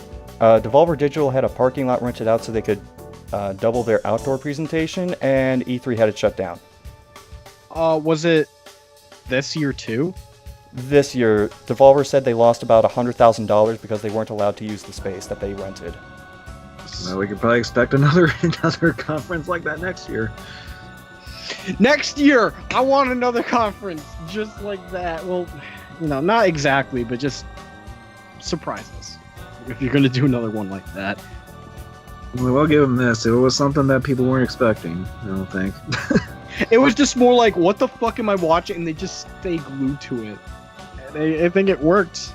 This was just a fully produced version of all the criticisms of E3 to this point. And even though they didn't show a goddamn thing new, and they barely showed video games at all, it's still my second favorite conference this year. Even though it wasn't not really a conference, but I guess that was the point. I'm lumping conferences and presentations together because I'm sick of transitioning between the two terms. Sure. Now there's something else, which kind of blended into Devolver Digital, which was the first ever second Twitch pre-show. This actually ran for about a half hour before Devolver Digital's presentation, and then ran for over 10 hours after, leading up to the PC gaming show. Wait, they ran it for 10 hours? Over 10 Apparently. hours. What the? My friend wasn't kidding. Summarizing I heard this, it was been a bit of a trip. I'm sorry. I'm just gonna blast I heard through this. 6 hours from my friend, but over 10? I am going to blast through this, and just stop me if you want to talk about something. Does Eric Andre actually show up on this Eric Andre-ass pre-show? No, but that is a good point. This was sort of like the Eric Andre show, but worse. I'd say maybe 80% of the time the people who were just farting around on the set were not funny. They did have their moments, though. It was mostly just a fake talk show, and then every once in a while they would cut to like short films or some other stuff, mostly from a group called Black Magic Roller Coaster. They kept emphasizing this is live, not live, in a joke that was funny for maybe 15 seconds. They spliced in a lot of old VHS footage now and then. So after Devolver does their thing, they come back with a game called Frog Smashers, which was put together at a game jam. It's 3 frogs having a misunderstanding at a bus stop who then beat the shit out of each other. It looked kind of like a low-rent duck game. Nothing really notable about it. Then they switched to Multi-Bowl, which was, quote, illegal as fuck, unquote. It's a game that just starts up old random games and gives you a win condition, and you get a point if you win. First 1 to 10 wins. It played random games like Twinkle Star Sprites, Ninja Baseball Batman, Water Polo, Goalie Ghost. After that, they showed Project Richter for Hotline Miami, a canceled project where instead of just having set levels, it procedurally generates levels in Hotline Miami. And this is all going on while the hosts argue nonsensically, have phone conversations with 2 phones on a pair of desks. And at one point, a fake fight breaks out where people clearly aren't hitting each other. Meanwhile, they're taking calls for some charity for the motherfucking kids. And they show footage of Dose One, who's a music composer, namely for Enter the Gungeon. He appears doing a rap for the, quote, E3 pre-show, and then starts rapping very badly. Half the time he's not even rhyming, and the video cuts off, and then it cuts to Dr. Cube from Kaiju Big Battle, a wrestling promotion. Kaiju Big Battle is a promotion where they have a wrestling ring, they have a bunch of fake buildings inside of it, and then parody kaiju monsters go into it and fight. So they cut back to the studio. John Morrison, the former WWE, now Lucha Underground wrestler, shows up. He looks like Roman Reigns with sunglasses, and he's promoting his movie Boone the Bounty Hunter, which is a movie that actually came out a couple years ago. The trailer cuts off after a while, after he tackles Kevin Sorbo to the ground. It plays in reverse, they have an argument, it plays again, and then they play Toe Jam and Earl, 4-player. Not the old Toe Jam and Earl, the new upcoming Toe Jam and Earl. Oh. It's designed like the first one, so you're still going around the different floors looking for parts for a ship. It's important to note that before this started, you could see the computer screen that all of this was running on. So you could see that this was a beta file. And we'll get to this later, but Several of the file names for other games showed what event they were intended for, and one of them was a PAX East demo. Shad Gaspard walks on stage, another former WWE guy. They fight a lot, they resolve to spin the wheel, they bring the wheel out and all the spaces are blank. Comedy. So they start a game physics segment, which is where they play clips of WWE games where the bodies just contort in unnatural ways and they have to mimic them. This was not funny. They show Battle Chef Brigade, which is a game where you're trying to become a world-class chef. It parodies Iron Chef a lot. You go out, you fight / kill / find ingredients, then go back inside and do a puzzle game to cook them all together. They also showed Kingsway, which is a Windows 3.1 looking PC desktop that is actually a medieval fantasy game disguised as an operating system. The internet browser is your map, which allows you to travel. There are different programs to bring up things like your personal stats, your items and equipment. Enemies are pop-up windows. They play the video of Dose 1 again an hour and a half later, which is the same one, and then they smash cut to a lady in a car crash saying, "I love you, Jean-Claude." It cuts to a little boy next to her who says, "I love you too," and then snaps her neck. Killin' It with Paul Crick starts playing. It's a guy with a warped mouth and twigs in his ears naming off various fantasy races like elves and orcs, and then he says, "They exist in your mind." Cut to dogs in a strip joint dressed as cops. One of them is pissing on a tombstone, and then another one humps a fake pony with a pink wig. The dog watching the strip joint dog on YouTube is bashing his keyboard. Cut to more Kaiju Big Battle, and then they show a random clip from Mind Show, which is a site where you can make short films or shows in VR. And it shows a cat not doing surgery on a piñata, and a doctor throws a cabinet across the room. I gotta rewind back to the wrestlers real quick. Didn't Shad Gaspard knock out the host of the pre-show and start going, "I am not Jim Cornette. This is a racket I'm holding. This is the pre-show and all that stuff," and I might have had a fever pitch. He didn't knock him out. He just sort of pushed him off camera and said, "This is my show now." That's what I thought. Tag back in. Alright, so Johnny and Shad are gone now. Derek Beckles shows up, who, oddly enough, is a writer for the Eric Andre Show. They watch clips of his old stuff and then they hold a midnight console seance where they pull out paper with an Ouija board pattern printed on it, and they call out to Atari, Virtual Boy, and Ouya. Weird that they call that to Atari and then the Atari box happened. The lights go out and a red filter appears over the lights, and dudes carrying an Atari and a Virtual Boy appear behind them and dance ritualistically. The Virtual Boy possesses one of them and makes him shave his beard off while declaring Tellero Boxer the greatest game ever made. Another one gets possessed by Atari, and the host tries to smash an Ouya with a tennis racket to break the curse. This is the point where I woke up after falling asleep for about half an hour. Smash cut to VHS footage of kittens, and then a guy in a cloak appears, plugging "Everything is Terrible." They cut to Baby's Day Out, which is a fake 16-bit game involving guys going into a van with an ice cream cone painted on the side of it, taking babies. They cut to footage of the Heavy Rain Shawn glitch, just because, followed by an ad for the Atari Jaguar and the 32X. Cut to another ad for Thunder in Paradise the game, starring Hulk Hogan. And I swear Joe Satriani's Surfing with the Alien is playing in the background of this. Cut to skulls with flashing eyes as the Lavender Town theme plays backwards, followed by a clip of "Yee!" They cut to Hi Stranger, which is a claymation creepy nude guy with an unusually sculpted ass saying, "You can look at my butt." They cut to another film called Prism's Day Off, which is this big Q-looking dude from Street Fighter 3, wearing a mask, walking around. A cop runs in and is about to shoot him as he's on a water jetpack, but doesn't. Then they go back to the studio. Only John is there with Future Man and a wizard who walk on. They show Songbringer, which is an action RPG that sort of looks like Hyper Light Drifter, but it's more Zelda-ish, and it has a crafting element to it. Honestly, the thing is, a lot of these games they showed did look kind of interesting, but it's just the people presenting them were completely insufferable. Death from Above 1979 appear with a ukulele, and they bring out the wheel again and start playing Name That Tune. They cut to footage of a mall Santa who has a kid stand on his lap and talk to him, then Santa looks really sad and lights his own beard on fire. At this point, they show an episode of Ninja Slayer from animation, and the art and animation budget for this randomly runs out. Some parts of it look like it were drawn with crayons, but at the same time, it was oddly hilarious. They go back to the studio, there's ominous music, no sound, and there's just one guy there. Carrie from Tiny Build Games comes on, and they play speedrunners for a bit. They play a round of Silent Rock Band, which is like air guitaring, but more embarrassing. They play a game called Graveyard Keeper, which is, quote, the most inaccurate medieval cemetery management sim of 2017. I'm guessing it's like Harvest Moon, but with dead people and a little bit of dungeon crawling. At least that's what I gathered from the footage. A guy comes out with someone in a purple gorilla suit, and they show the intro for Streets of Rogue, which they described as Nuclear Throne meets Deus Ex. They show more Kaiju Big Battle.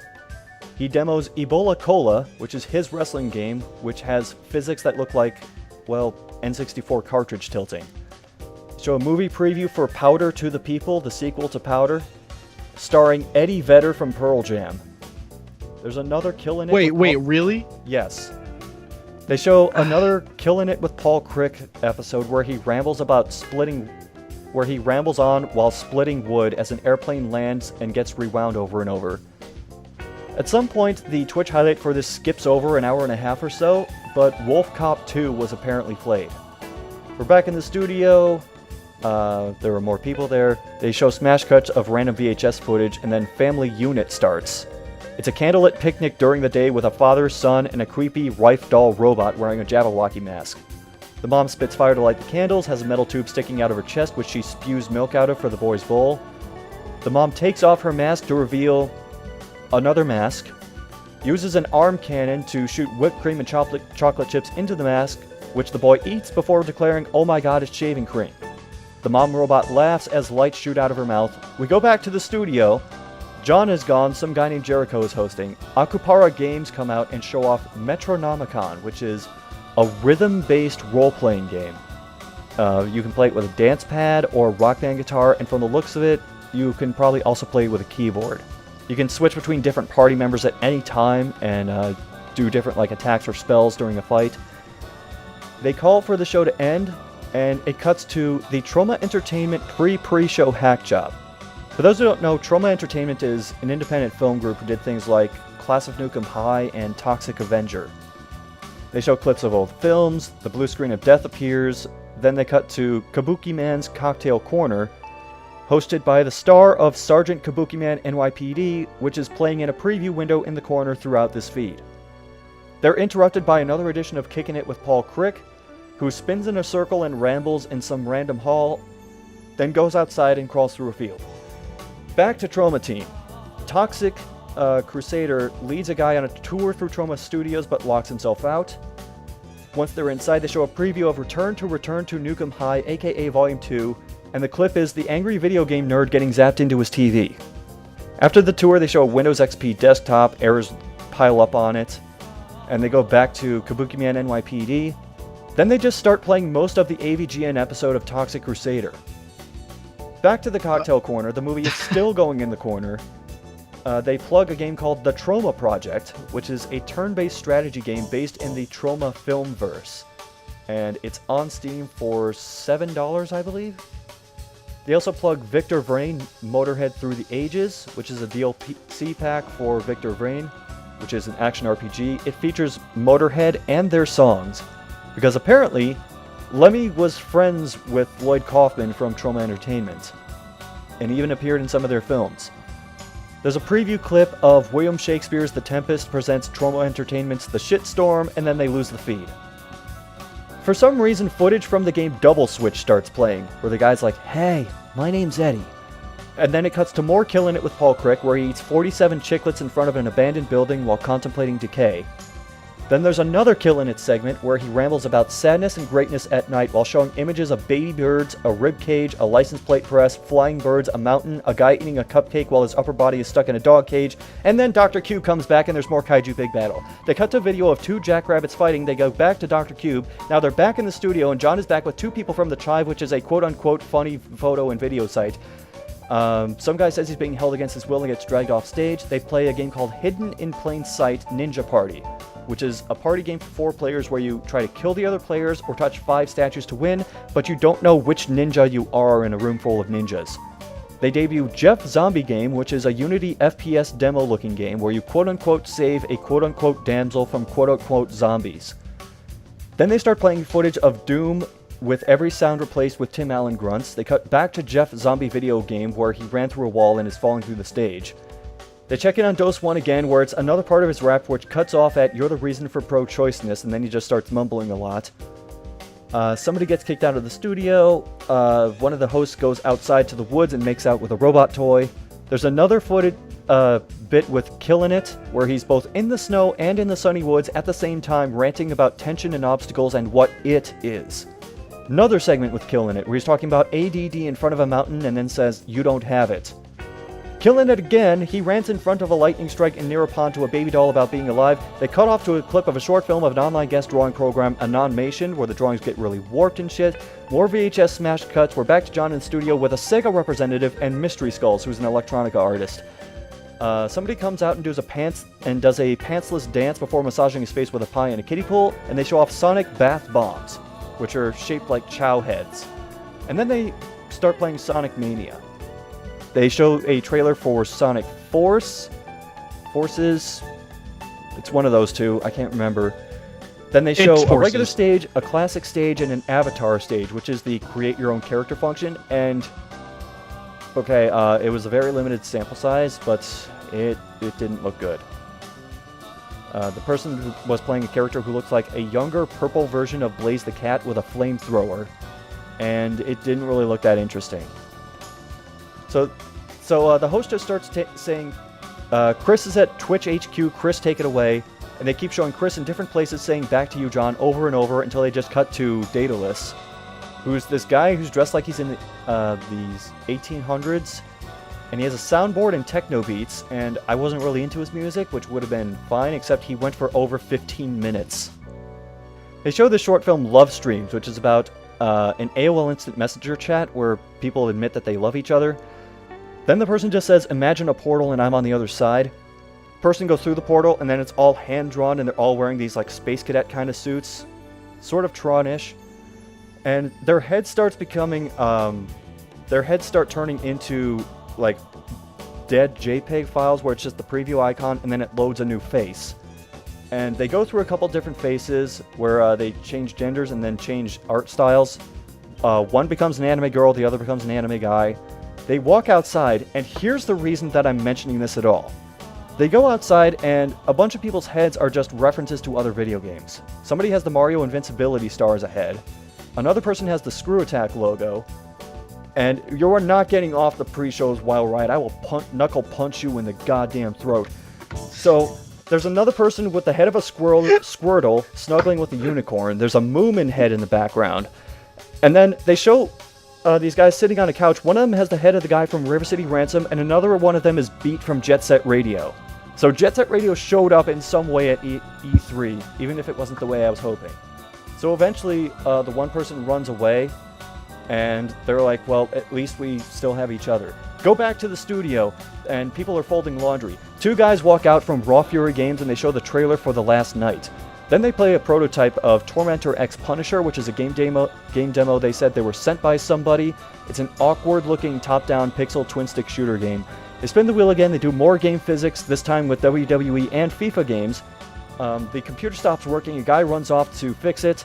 They cut to Dose 1 again, who is barely coherent. He's been in a food closet the entire time. I don't know if I mentioned that. He has a piece of tape draped over him. He falls down, drops the mic, and then just keeps mumble rapping.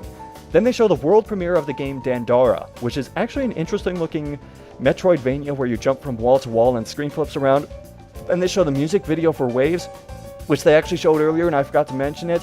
It's a space shooter fake romance thing where this Russian guy cons a dumb American teenager into giving him money, and then it ends.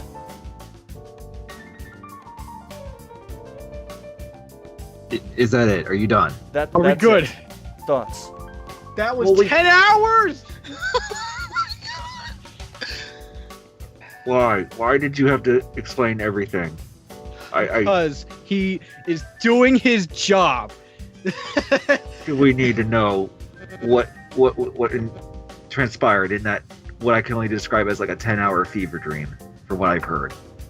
Eric Andre for 10 hours loop on YouTube. Oh my God. You know, I've been quoting Simpsons a lot, even more than I usually do, but I just feel like Krusty the Clown just going, what the hell was that? Yeah, I That figured. could have been like. I know I said this before. I heard it was 6 hours from a friend, but 10. It's just, like It was not 6 hours. yeah. Hearing you say the words 10, I checked out because I'm like, no way. Man. It felt like you went on for 10 hours just describing it. Well, have fun editing this podcast. Yeah, they actually showed some interesting games. The problem is they spread them out way too far, and the people who were hosting the show just maybe tune out. Are you sure it was a fever dream or something you might have ate or smoked? I don't know. What did anything happen at Eve 3 after you woke up from the fever dream? I fever dream checked out after 30 minutes. Once the conference was over, I was done. Yeah, I didn't bother after the conference. I was like, I'm done with that. Because I wasn't quote-unquote aware conference. of how long it would go on for, and I was just watching other stuff. Yeah. But kind of glad I didn't see what that was about. I mean, just... No thanks. I'm good.